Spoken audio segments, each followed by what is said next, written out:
FIFA found a way to sell you a World Cup ticket without selling you a ticket. They put it on a blockchain, called it the future of fan access, and quietly pulled in $35 million before anyone understood what they were holding. What they sold was a crypto token, an NFT, that gave you the right to buy a ticket later, at a price they refused to print, for a match that hadn't been drawn, in a stadium they wouldn't name. You paid upfront to be allowed to pay again. Picture paying a cover charge to walk into a store, and then finding out the products inside have no price tags, you can't leave once you're in, and the register is somewhere offshore. That's the shape of this thing.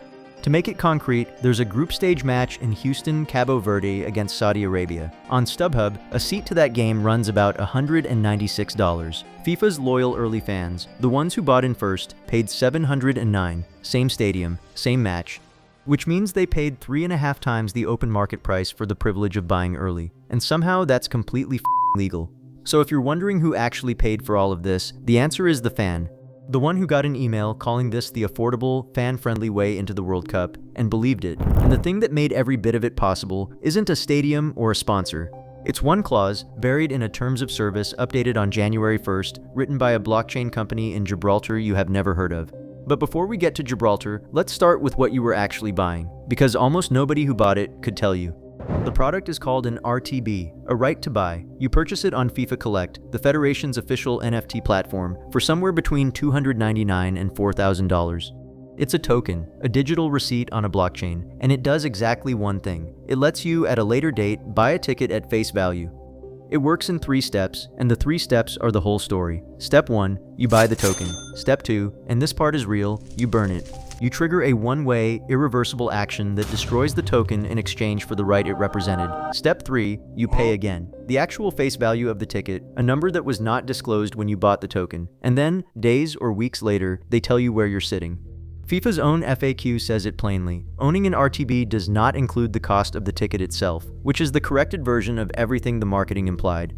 And here's a detail that matters later. The platform itself was reported to work correctly only about 20% of the time under normal traffic, 1 in 5. On a token with a time-limited burn window, a site outage during your conversion slot could simply eat your fee. No refund, no remedy in the terms. They also charged a 5% royalty for the privilege of using it. Now let's talk about how the trap actually closed, because it closed in 3 stages, and each one was worse than the last. Start with the pitch. The whole appeal of RTB was skipping the public lottery, and the lottery is genuinely brutal. For Qatar 2022, demand ran around 7 applications per ticket, so FIFA's offer made sense on paper. Pay a premium, skip the line, get guaranteed access across a range of categories.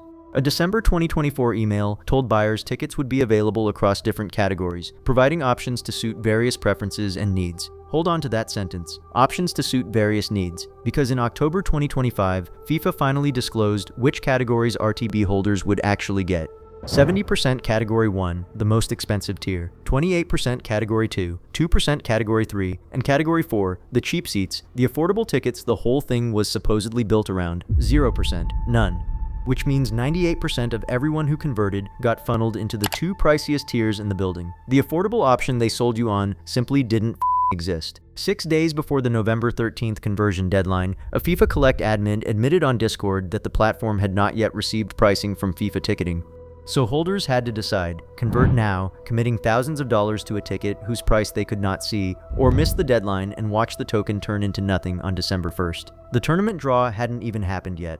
You were being asked to commit 4 figures before anyone knew which teams were playing. That's not a ticketing system, that's a dare. One fan group leader called it an unjust ultimatum. That's the restrained version.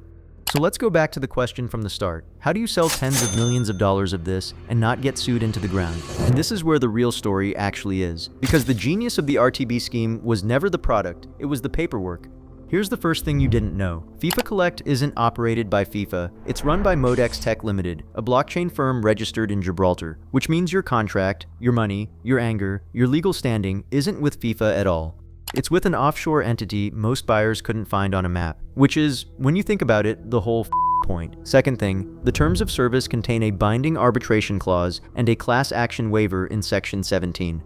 The class waiver means you can't pool your claim with the thousands of people who got the identical deal, which means the one tool built for exactly this situation is contractually off the table. Third, there's a flat no refunds clause and a commercial secrecy position that lets FIFA refuse to disclose its pricing strategy, which conveniently also blocks the main evidence you'd need to prove a case. Here's what all this basically means. We've separated the seller from the blame. We've moved the company offshore. We've waived your right to a courtroom. And we've sealed the documents that would prove what happened. None of those 4 things is illegal on its own. Stacked together, they're a machine for taking your money and making sure you can't do a thing about it. It's also worth knowing FIFA routed 20% of RTB proceeds, about $3.1 million, to a global citizen education fund, which sounds generous until you set it against a $35 million raise.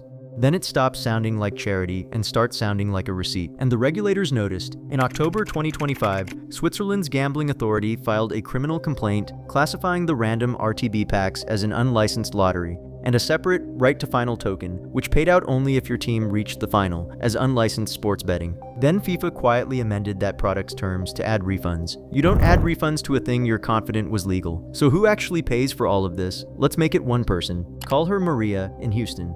She buys a random city pack in August, $299 plus $15 in processing. In September, she finds out she drew Cabo Verde versus Saudi Arabia. In October, she learns it's 70% Category 1. In November, she's told to commit before knowing the price. She runs the math, decides not to convert, and sells her token on the secondary market for $85. After fees, she nets $80.75. Final score, she spent $218, she attended 0 games, and the exact match she drew was sitting on StubHub the entire time for $196. FIFA didn't break a law. That's the point.